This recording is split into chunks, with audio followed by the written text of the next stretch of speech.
Reading from Srimad Bhagavatam, 5th canto, 20th chapter, 45th verse.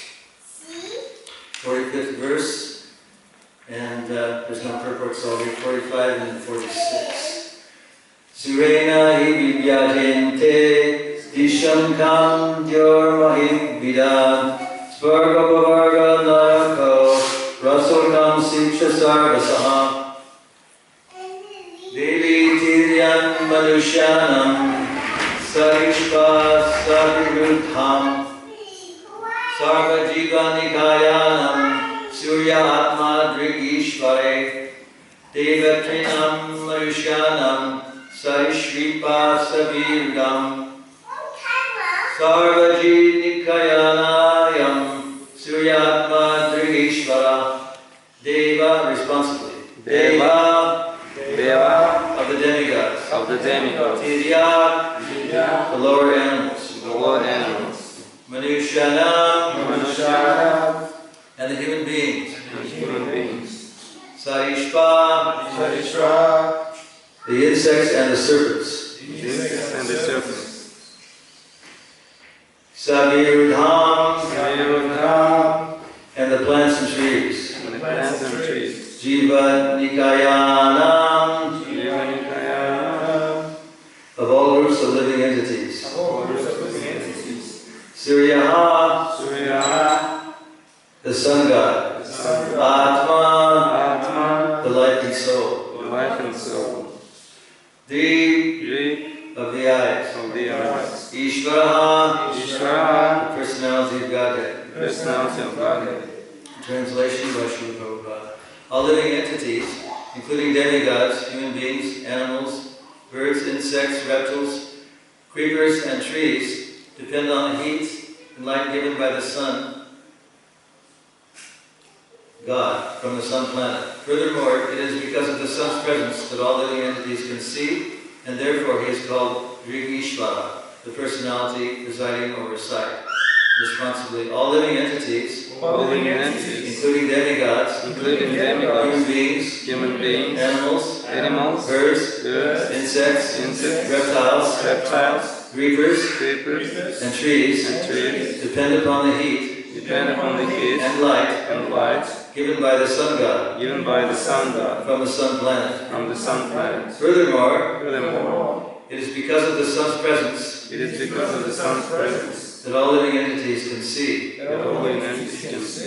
And therefore, he is called Drigishvara, the personality of Godhead, presiding over sight. Report by Srila Prabhupada. In this regard, Srila Vishwanath Chakravarti says, Surya Atma Amave Nopasya. The actual life and soul of the living entities within this universe is the sun. Therefore, Upasya, he is worshipable. We worship the sun god by chanting the Gayatri mantra, Om Mur Bhava Svat Tat Savatur Bharenyam Bhargo Devasya Dhimahi. Surya is the life and soul of this universe, and there are innumerable universes for which the sun god is the life and soul, just as the Supreme Personality of Godhead is the life and soul of the entire creation. We have information that the Vairaja, Hiranyagarbha, entered the great dull material globe called the sun. This indicates that the theory held by so-called scientists that no one lives there is wrong. Bhagavad Gita also says that Krishna first instructed Bhagavad Gita to the sun god, Imam Vishvaspate Yogam Prokbhavam Ahamaviyam. Therefore the sun is not vacant. It is inhabited by living entities. And the predominating deity is Vairaja, or Vipasvan. The difference between the sun and earth is that the sun is a fiery planet, but everyone there has a suitable body and can live there without difficulty. Thus in the Bhaktivedanta purports of the 5th canto, 20th chapter of the Srimad Bhagavatam entitled Studying the Structure of the Universe. The translation by Srila Prabhupada again, all living entities, including demigods, human beings, animals, birds, insects, reptiles, creepers, and trees, depend on the heat and light given by the sun god from the sun planet. Furthermore, it is because of the sun's presence that all living entities can see. And therefore he is called Drigishvara, the personality of Godhead presiding over sight.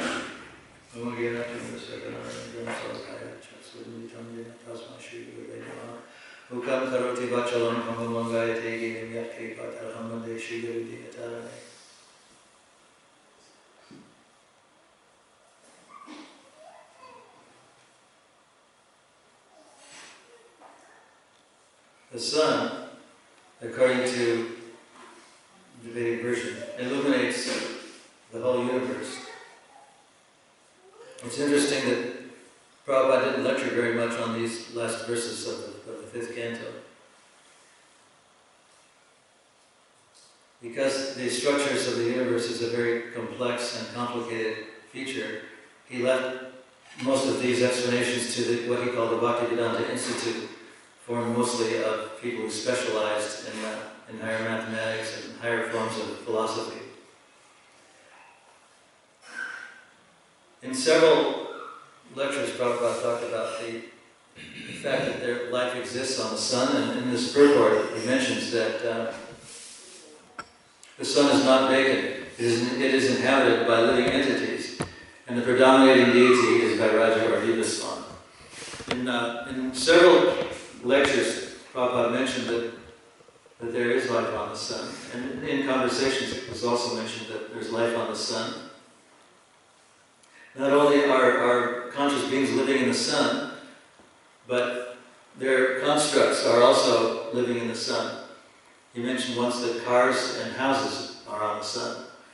Very unusual thing, but it's mentioned in Bhagavad Gita in the 7th chapter, 4th verse, Bhumirapo Nalovayu, that of the material elements, one of them is fire. Bhumirapo Anala. That's fire. So it's been mentioned that it requires a fiery body to enter into the sun planet. We can't enter the sun planet without getting severely burned or hurt. But living entities also have fiery bodies. It's just as in this planet, in the ocean, for example, we can't live, but there are many living entities in the ocean, fish and other crustaceans and various types of animals living in aquatics, Prabhupada called it, living in the ocean. But we can't live there. So, almost incredulously, Prabhupada asked, why can't beings live in the sun? We can't live in the water, we can't live in the sun, but other beings do live in the water, and other beings do live in the sun. So it's mentioned here that there's life in the sun, and it's a very common thing because it's one of the material elements. Earth, water, air, fire, and ether. Fire is one of the elements, and therefore living beings are also made out of fire. In Mahabharata, some people even worship the sun. I think it was Karna who worshipped the sun. And there's a part of the Gayatri or mantra, for those who are second initiated, entails worship of the sun god. So living entities exist everywhere, not only in the water and the sun, but in the ground. Sometimes walking on the beach, we see that there's all sorts of insects in the sand. Sometimes they're called sand fleas or whatever. But even in the earth, there are many living entities. So what to speak of the sun? The sun is another one of the dimensions that we can't perceive. We can't perceive living beings in the sun. We can't perceive houses and cars and things in the sun. I think it was in one lecture that Prabhupada said that everything exists in the sun. Not just people, but cars and houses and roads and various animals and various other forms of living entities live in the sun. So these are part of the things that we can't see. And in many lectures it was stressed that beyond the seeing power, it said seeing is believing, that the hearing is actually more valuable than seeing. It's mentioned that we can't even see through walls, through opaque walls. We can't see the insides of our eyelids, but we can hear. So knowledge is gained by hearing, the deductive process rather than the inductive process. If we're told that something exists, like the other side of the moon or another planet, we just accept it. We don't see it necessarily, but we accept that it exists. So, and we accept a lot of things on kind of the faith. Someone knows something. We accept the atomic theory, that things are made out of atoms. We accept that all sorts of things that we don't actually see, but we hear. And from the hearing, we can understand that there are many different things. So life does exist in the sun, and the sun is very worshipable by all living entities. And I think it's understood that things like plants derive their chlorophyll and other energy from the sunlight. So the sun is a very important planet, described as a planet, and also it has its own orbit. It doesn't only spin, but it revolves, it goes around and around. So there are many things that are not known about the sun. The sun is very important to all of us. I think it's mentioned in one of Prabhupada's lectures that we have the experience of sun rays going through ice. I don't know what he meant by that. I don't know. Does anyone know what that means? can have experience of sun rays going through ice. But the sun, and I think it's mentioned somewhere in one of the purports that there are blue flames that exist on the moon. So the moon has a very cooling effect, and it's a very pleasant and very pleasing effect. That there's kind of blue fire that exists in the sun. The sun exudes or radiates a kind of coolness, just like the sun exudes heat and light. So the moon, according to Vedic philosophy, exudes coolness and makes us feel cool. So Lord Chaitanya and Lord Nityananda are sometimes known as the cooling moon rays, or the cooling moons of existence. They make us feel very, very pacified and very happy and very pleased. And after a very hot and scorching sun, as experienced sometimes in these kinds of climates or tropical climates, the moon comes out at night and it has a very cooling and pleasing effect because its rays are cool. So according to that, they are cooling things. Sometimes people like to take shelter of cool water after being in the heat, but the moon has a very cooling effect, according to Vedic literature. It has a kind of, that exudes, it radiates coolness somehow. So I guess there's not too much more to say about this, but I can't think of anything more to say. Does anyone else have anything to say or ask? Not necessarily about this, but about anything. Yes? Just one thing. Yesterday when I was watching the clouds go by, we're just talking about entities living in anywhere, the storm fronts were coming, and as they were coming, they looked like faces, like this line that looked like a lion, and even had all the hair, and he was circling. It was kind of like his face was circling around and creating this kind of storm. I was there looking at it thinking, that looks like a real person. Clouds and storms, according to Vedic literature, have personalities. And when Indra became very angry with Krishna, the residents of Raj, he invoked the Samantaka, or clouds, who had personalities to rain down very hard. It's described that they were hailstones. It's described in the Bhagavad Gita and the Bhagavatam and in the Krishna book. Hailstones as large as elements, and pillars of water were coming down from the sky. It's very hard to imagine those things. But according to the Bhagavatam, all clouds and storms have personalities. They're not just clouds, they're not just masses of water. It's pretty amazing that at any moment there are many tons of water just floating above the earth. When we think of the fact that water is very heavy, it's hard to actually imagine the clouds all over the world. Many tons of water are just floating, kind of defying gravity above the earth, floating, almost as if they're pieces of cotton floating in the air. Millions of tons of water. Anyone who flies an airplane can tell you this, that sometimes flying through clouds is very difficult because it's like flying underwater. So there are millions of tons of water up there in the form of clouds, and sometimes they descend in the form of fog or whatever.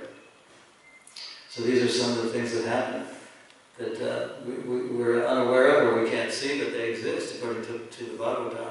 Many things exist that we don't see or we can't perceive, but they do exist according to deductive theory. It's described also in the 6th canto of the Bhagavatam that there are different kinds of beings in the universe. The Yamadutas and Vishnudutas, and some are very beautiful and some are very ugly, according to Vedic literature. They have different things, and we don't see them. We don't see the Yamadutas, we don't see the Vishnudutas. We just hear about them, we read about them. And reading is very similar to hearing. Prabhupada stressed how important it was that we read every day from the Bhagavatam. Not just that we distribute books, but that we know what's in the books, because he said, if people ask us what's in these books, and we say things like, well, we don't know, we just sell them. That's not a very good thing to say. So he was kind of insistent in several lectures and purports that people read every day, at least 1 hour, if not 2 hours. Not only read, but study the meaning of what's written in these books. And Prabhupada took great pains to write these books. Sometimes he was up in what we would call the middle of the night at 2 o'clock or 3 o'clock in the morning, writing and translating. So these books became a very important part of the Krishna consciousness life. And study and learning is a very important part of Krishna consciousness, full stop. In Navadvip, people used to have friendly kind of debates or jousts with words. And if someone defeated someone else, he was considered a great hero, just like in football or something like that. If a person creates a number of goals or is a very successful person, he's worshipped as a great hero. So in a place like Navadvip, this was in existence several hundred years ago, when people were very astute at learning, they would challenge other scholars, and someone who would win the debate would become a hero. He would be almost a worshipable object. At least he would have to become the guru of the person he defeated. There was an instance where I think it was Dr. I don't remember his name, Dr. Mishra or somebody, who provided Prabhupada a place to stay when he was kind of homeless in the United States.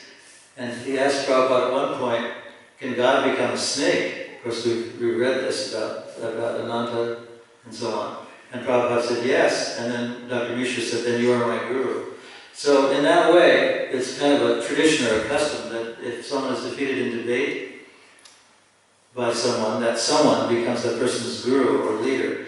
So when Lord Chaitanya, who is also known as the personification of pride, was walking down the street, people would run away to just avoid him, because they knew that if they engaged in conversation with him, they would be defeated. And there's one case that I think it's mentioned in Chaitanya Charitamrita, where one scholar came to Rupa Goswami and said, I want to engage in conversation with you, because he wanted to defeat him. He wanted to become known as a great an orator or a great scholar. And Rupa Goswami just didn't want to engage in this, because he thought it's a very kind of mundane situation. I'm going to argue with this guy for many days or many weeks or forever how long, and I don't know what's going to happen. So, according to the story, he just said, okay, I'm defeated. Rupa Goswami said to the scholar, okay, I'm defeated. And then the scholar said, are you willing to sign a paper, to put this in writing, that you're defeated? And he said, yes, I'll do it. So Rupa Goswami was trying to avoid mundane argument for this sake. But listening to this conversation was Rupa Goswami's nephew. I think it was Sanatana Goswami who was hearing this conversation, and he wanted to see this paper that his uncle had signed, because he was the nephew, that's right, of Rupa Goswami. So the paper said that Rupa Goswami had been defeated, and he signed the paper saying, yes, I have been defeated. So Sanatana Goswami said to the scholar, now you discuss with me and see if you can defeat me. And in the end, he defeated the scholar. So he was kind of humiliated in this way, and even though he was given the paper by Rupa Goswami, because he was defeated by his nephew, he was totally defeated and humiliated and didn't win the debate. So these kinds of things went on. Sometimes people think that Hare Krishna, they're just mindless people chanting in what they call bed sheets on street corners, but they're actually very learned people. And this is a tradition that we've inherited from Navadvip, that people value learning. And Prabhupada himself valued it, even to the extent of translating up into the wee hours of the morning. He was very intent upon it, on learning. He used to quote many times from Shanika Pandit. Shanika Pandit wasn't even a Vaishnava, but he wrote, he was very learned. He had schools, and Srila Prabhupada had memorized many of his shlokas in Sanskrit. He wrote in Sanskrit. Shanika Pandit, who lived at the time of Alexander the Great, was very popular and was a very great teacher. And because his aphorisms and his thoughts and his teachings, his political philosophy and his spiritual philosophy are very important, he was, even though he was not a Vaishnava, he was quoted. So sometimes, in order to preach, according to the 11th canto, there's a verse that says, Ishvara Dineshu, we should approach the ignorant people and regard them as our brethren, as our friends, or our brothers and sisters, because they're not ordinary people that we come into contact with a devotee, even for the sake of preaching. So I'm going to read the verse again, or the verses, and then see if there's any further comments. The sun god is also known as Vairaja, the total material body for all of the entities. Because he entered the dull egg of the material universe at the time of creation, he is also known as Martanda. He is also known as Hiranyagarbha, because he He received his material body from Hiranyagarbha, Lord Brahma. And the two verses we read today, O King, the sun god, and the sun planet. O King, the sun god and the sun planet divide all the directions of all the universe. It is only because of the presence of the sun that we can understand what the sky, the higher planets, this world, and the lower planets are. It is only because of the sun that we can understand which places are for material enjoyment, which are for liberation, which are hellish and subterranean. All living entities, including demigods, human beings, animals, birds, insects, reptiles, creepers, and trees, depend upon the heat and light given by the sun god from the sun planet. Furthermore, it is because of the sun's presence that all living entities can see, and therefore he is called Drigishvara, the personality of Godhead presiding over sight. So stop here and ask if there's anything anyone else wants to say or ask or comment upon.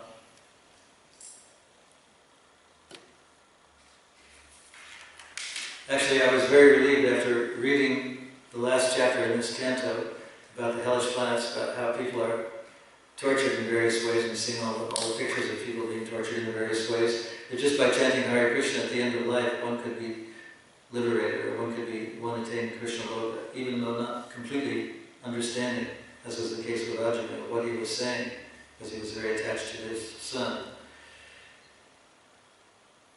Yes?